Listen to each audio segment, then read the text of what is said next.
Hello, everybody. Another take one. Me and Christian. Another morning, another day, another dollar. How are you, Christian? Very good, thank you, Saeed. How are you? Good morning, everyone. Good. Yeah, a little bit of a annoying cold, but other than that, cannot complain.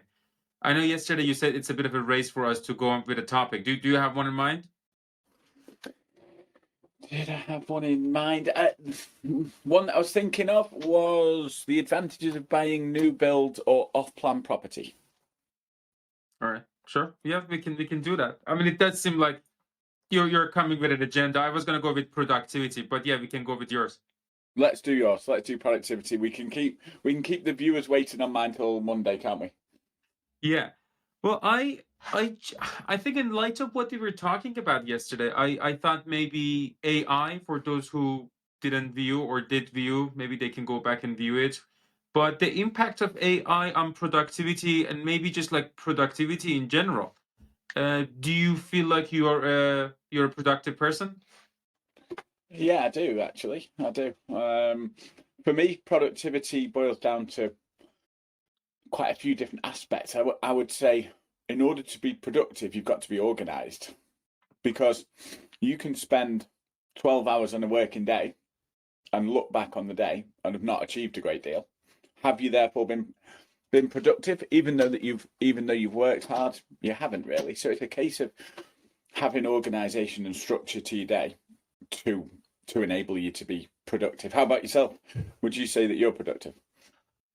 I do think again, I think I always say this, I think it's all relative. I do think I often use this analogy. A lot of tasks that I do normally, it's whether it's talking to a client or working on like on a specific project, maybe we have like a campaign or anything.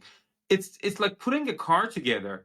So at first it's kind of difficult to see it, making any progress. I mean, the difference is that with a car, putting it together, you can actually see physically and sort of measure the tangible parts and say, look, today was the engine, the front part, the, I don't know, the gearbox, that all those things.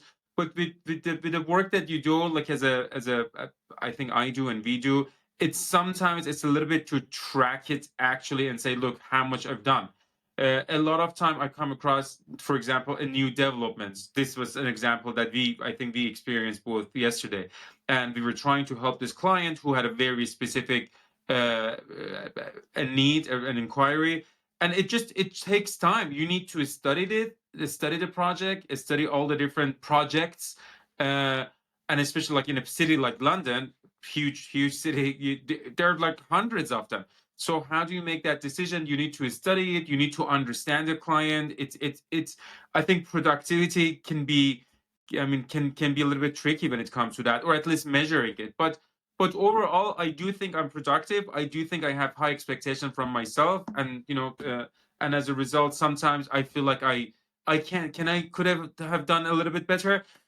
But at the end of it, I think quality over quantity is a very important fact. So, like you can start 100 different things, but if you can't really get it done, I do think that's not really productive. So I try to define in the first thing in the morning. It's like I need to do these three things for sure, and I try to achieve them, and to me that's kind of productivity.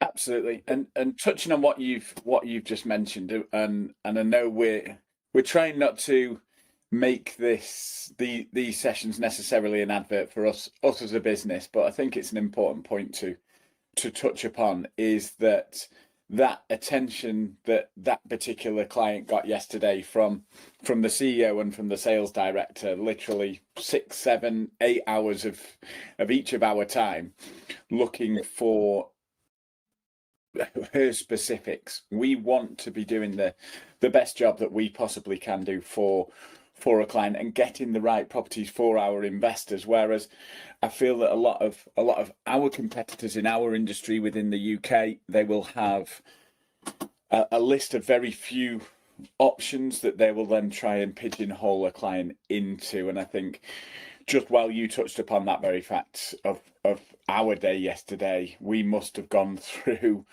double figures in terms of the amount of properties that we looked at in London. And when I say looked at, we're going into the, a great amount of detail on everything that we're looking for to make sure always that our proposition is right for our client, and that's something that I'm very proud of, and I'm sure that we will do for every single one of our clients going forward, to make sure that we're always doing the right thing for our client and making sure then that they use our services again, which they always have done historically. So in terms of productivity, for us yesterday, you could have argued that we individually had lots of other tasks that we could have done, but we've done the right thing by the client. That will be seen.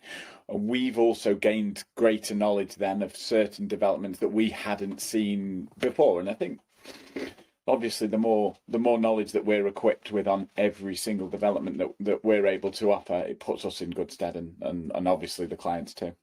And I do think that's an important point to mention. I feel like as a consultant, as an advisor, I think often people are afraid to admit that maybe they don't know everything. Maybe they are also learning with the client.